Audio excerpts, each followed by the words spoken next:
那如果真的说要重启核废料的话，那先要回答一个问题：我们的重启核四的话我们先要回答一个问题，就是核废料要怎么处理啊？这个是一个高度困难而且成本非常高的事情啊。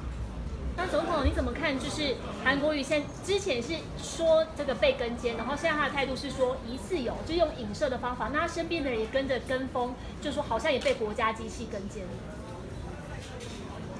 我觉得韩市长或者是韩市长韩市长呢，如果被质疑什么样的事情他应该就诚实的面对那不要去看他其他的事情来试图掩盖他被人家质疑的事情。然后你以前在修车厂长大，那你自己知道，你觉得在引擎盖里面装追踪器有可能？据专家表示，好像这是不太可能的事情，是吗？总统，你刚才说要做功课，那韩市长提出的能源政策说要重启核四，你看？我觉得除了做功课，当然还要接地气了我觉得这几天的观察看起来，我们新北市的侯友宜市长还比较接地气那重点是我们不缺电所以缺电是一个假议题那如果真的说要重启核废料的话，那先要回答一个问题：我们的重启核四的话我们先要回答一个问题，就是核废料要怎么处理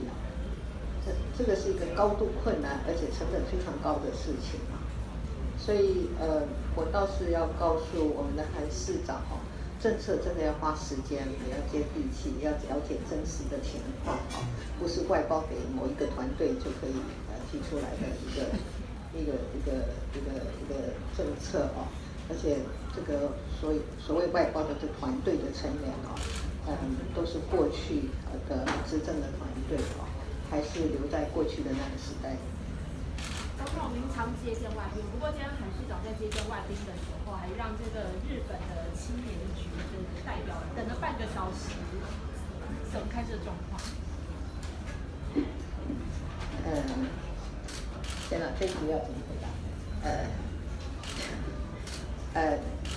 守时其实是政治人物很重要的一件事情，尤其是接待外宾人家千里而来，我们更要重视。总统，你今天2个行程都是跟医师有关的，是不是有在跟柯文哲抢医师的票？好，这一题应该是这样回答的。我们今天来这里其实是一方面宣布一个很重要的政策就是我们医疗跟长照的结合的创新的方案那对很多在家里需要被照顾的人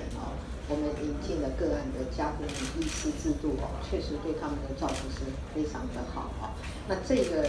制度如果没有医生的参与它是做不起来的。所以今天我来这里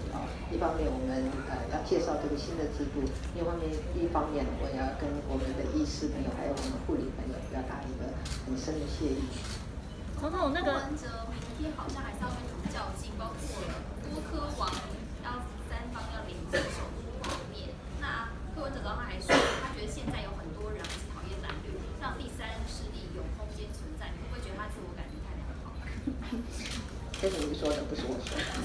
明天就是823了那大家都会去参加823有关的活动了我想不管蓝绿或者是所谓的第三势力保卫国家都是大家共同的责任。总统，你知道你推那个颈枕，结果现在好像快卖完了，你下次要卖点别的。我会请他们在考虑是不是可以考虑多进货了那这个颈枕当你把它抱在怀里的时候，它的意思就是你心里我们是怀抱着台湾当你把它变成颈枕放在后面的时候呢，它就是台湾做成我们的依靠。所以不论是抱枕或颈枕，它都有它很好的意义。我也希望大家都买一个放在身边，随时都可以用。好，今天联合报头版报道那个南北部的空污跟肺癌有很明显的一个差异。那南部人的这个肺癌的增加率是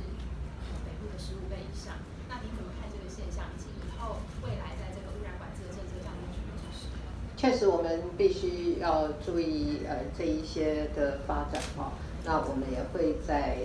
这个南北的平衡上面啊，尤其在这件事情上会多做关心。